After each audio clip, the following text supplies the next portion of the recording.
หลวงปู่หลวงตาถึงเวลาโปรดญาติโยมแล้วไล่ออกโปรดญาติโยมอันนี้ก็เป็นสายของบ้านกล้วยทั้งหมดมี3สายบ้านไชเย้าบ้านปุ่น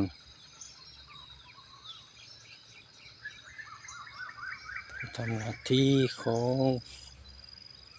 พระภิกษุสงฆ์คนไทยเนาะออกโปรดโยมโปรดสัตว์โปรดวิญญาณตามบ้านตามป่า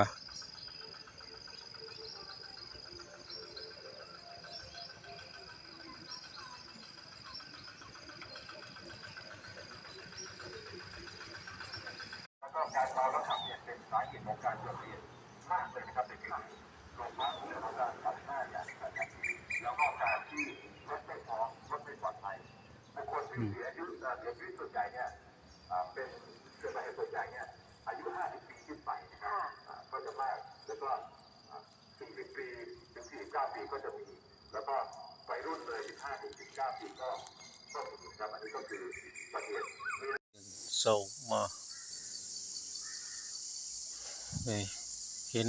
ป่าไม้เขียวงามเขียวกระจีเขามีสุข มีความสุขได้สูดลมหายใจเขาแบบบริสุทธิ์พุทธพองตื่นตอนเช้ามาสูดอากาศเย็นและบริสุทธิ์เฮ็ดให้จิตใจเบิกบานนี่ก็เป็นความสุขอีกอย่างหนึ่งสุขทั้งจิตทั้งใจสุขกาย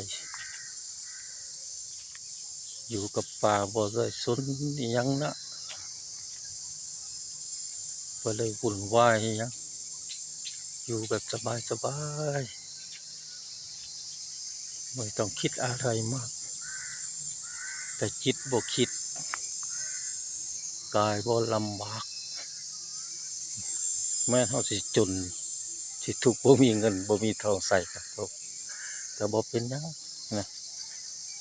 ที่แท้มันคือเอาลมหายใจ